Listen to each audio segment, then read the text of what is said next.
Doing some maker spotlights this week, and today we are joined by Bryon from FBJ Creations. Thanks so much for joining us today. Hey, thank you guys for having me. Absolutely, we're super excited. So just so everybody knows where you're coming from, so I'm in Durham today at Ripstop HQ, as is Avery. Where are you joining us from? We're in Bentonville, Arkansas, standing in our small living room, which is our bag studio, our bag place. That's awesome. Love to hear it. It's so fun to see where people are coming from. Yesterday or 2 days ago, we talked to somebody that was in the Bronx. We're talking to somebody else later on that's out in Western part of the country. So this is exciting. Thanks so much for being here. So Absolutely. jumping in to our first round, sewing is not your standard run-of-the-mill hobby for most people. How'd you get into sewing? Why did you get started?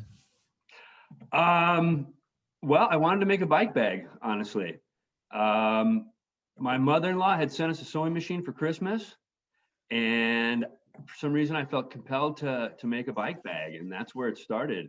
I unfortunately destroyed that machine day one, but we got a second one and just got rolling from there. That's awesome. What was the first machine that you were sent? We just got a small household singer machine. Cool. And I was stuffing a lot of thick fabrics through there and probably a little rough with it. So there was definitely a learning curve. That's awesome. We definitely also tested the limits of the machine. And one thing, so I run all the social media for Ripstop. So I'm on the one scrolling through and seeing your stuff. And one of the things I first noticed about you was your bus. And I was like, holy shit, I think this dude is sewing in his bus. So that's something that made me really excited just about your process and what you're doing. So do you still have the bus? Do you live in the bus full time? Or? We lived in the bus for 6 months. We left the Tetons, we were in Victor, Idaho, and we left the Tetons June 1st, and we spent 6 months traveling in the bus. We were supposed to go to bicycle events, show bags, be making bags, but as you know, everything's kind of took a turn. So we still went out on the road and we traveled all over and went to what events we could and made a lot of bags in the bus. I love that.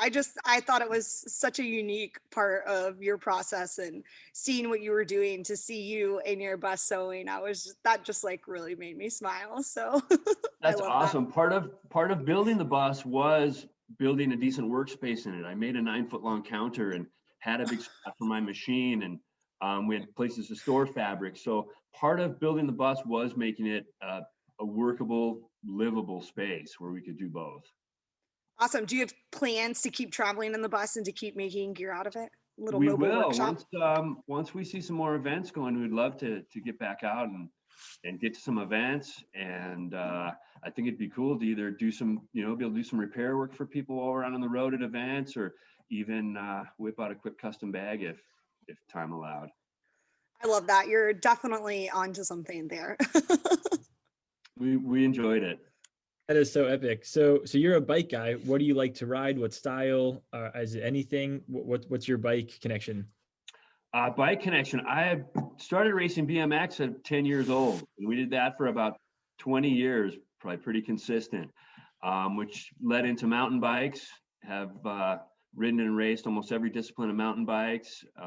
Done some gravel riding, self-supported endurance riding, fat bike races. Quite a bit of touring in the last few years. So I have done a little bit of all of it. Bicycles are what kind of shaped the path, I would say, for most things in my life. That's so cool. What's the most memorable bike trip that you've taken to date, or like the most memorable moment that you've been on a bike? Probably our trip to Alaska, going through Denali and being in Denali Park and having Mama Grizzly Bear paralleling us on the road with cubs. Wow. The large Denali buses actually got in between us and the bears for several miles as we tried to shake her. So as far as like an absolute memorable experience, that would be it. We had a 3-year-old daughter in her trailer, and yeah, definitely a memorable cycling experience for sure. Some of the winter ultras have definitely leave a lasting memory as well. That's super awesome. I mean, I feel like Alaska got brought up between a conversation with me and Jameson the other day, but that's super. I mean, it sounds like an incredible experience and a very memorable trip, especially with the bear. That's not one you'd forget. So No, it definitely stands out. that's awesome. So what is FBJ Creations? What does it stand for, and kind of the meaning behind your name?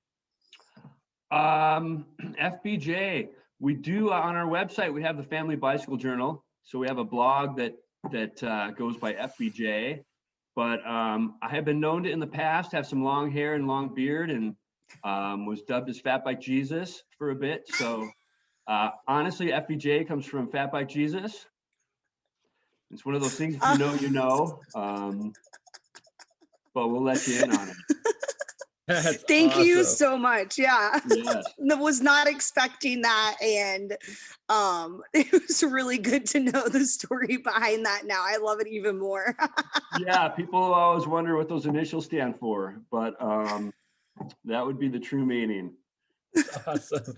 Well, that means this is even more perfectly timed because this is like a holiday cheer Christmas video. So Fat Bike Jesus joining us for Christmas. 'Tis the season, yes. Yeah, get out there and get on the bikes.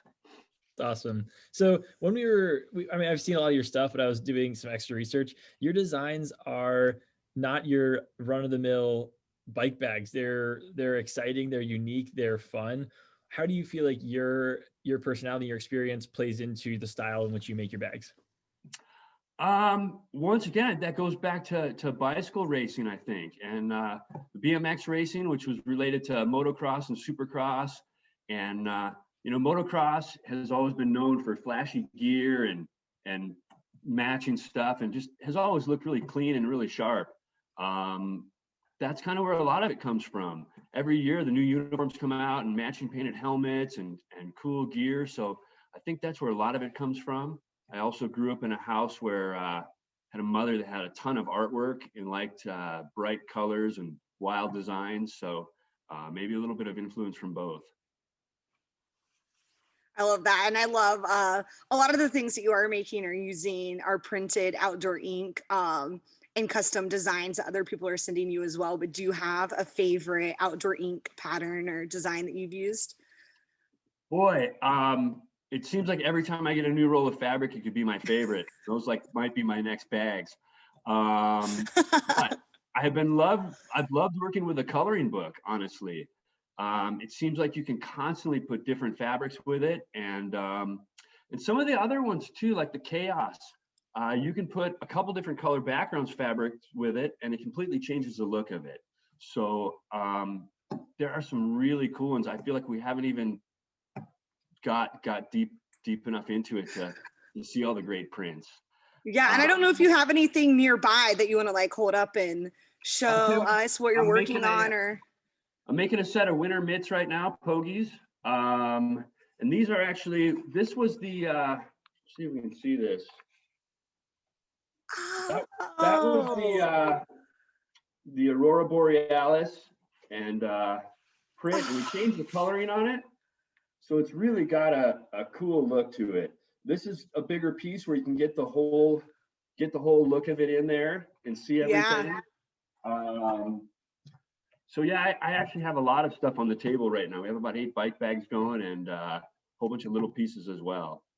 So, and we're waiting on some really cool fabrics that should be arriving soon. Some more prints we haven't seen yet. So that's always exciting. Nice. You always do so many like cool and unique things and like really do the prints justice and even more than that. So I'm always excited to see your new prints, because a lot of the times like I'm not seeing what's coming off of the printer at the warehouse because I work remotely. So then when I see the prints, I'm like, whoa, I'm like, where did that come from? And you've done some really cool and unique things. And that's one thing that's just like made you stand out. So I love that. We love encouraging people to use them. I love to hear people's ideas and what they'd like to see. So I love encouraging people to look through the prints, choose something you like. The bonus of that for me is I always have leftover fabric, and there's always other things you can do with it. And I always see other color combinations can go with the print. So I love getting the leftovers and making the small pieces and the one-of-a-kind things to sell. So I have a lot of reasons I love using all these prints.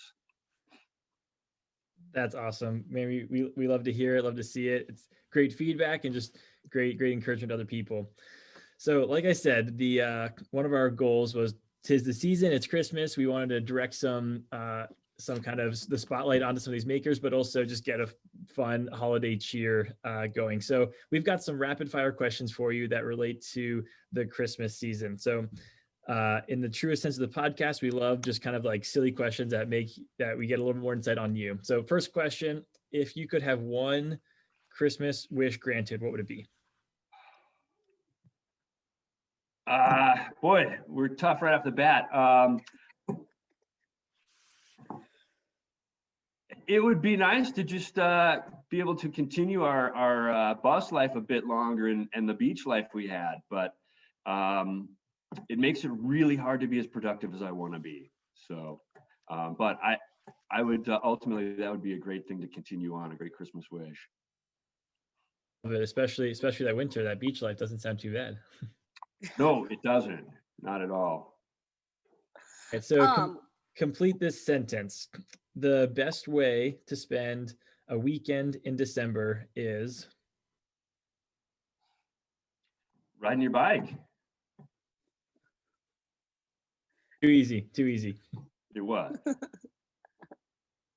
What is your favorite Christmas cookie? Peanut butter cookie with the Hershey's Kiss on the top. Oh, classic. yes. Classic. This is probably a good question for you because you love the bright prints and the fun patterns. So if you could design your own ugly Christmas sweater, what would it look like? Boy, once again, a tough one. We definitely have a lot of color that probably didn't all go well together, and crude reindeer of some sort. That's a tough one. I'm into that. If you ever design an ugly Christmas sweater, let us know at Ribstop. We'll be your #1 fans. We need to make some seasonal bags, actually. Some Christmas bags would be. Yeah. You should mix like the coloring book with like a Fair Isle sweater, but it's all like instead of reindeers, all bikes. We should do something like that. Yeah, it'd be awesome. That's a great idea. Awesome. And then let's see. I think this is an easier. We'll give you a simple one. Down slippers or like Sherpa wool slippers? Sherpa. Too easy. And then why was Rudolph disliked? It's uniqueness. Stood out too much. Exactly. Too unique. When people ask you, why do you build bike bags, or what do you do? Why do you do this? What is the ethos that pulls you back to DIY and making your own bags? Why do I make my own? I love bicycles. I love doing this stuff. I love all the color and flash that it adds. Why do I make my own? I made my own first bike bag because when I looked online, I thought all the weights were a really long time. I now understand they're not so bad. I get it. So I apologize to anybody that I thought your lead time was too long. Out of necessity. I love it. And everybody go check out FBJ Creations, get on your bike if you haven't already. Everybody else in the world has in 2020. So go ride and check out your bike bag. So Bryon, thank you so much.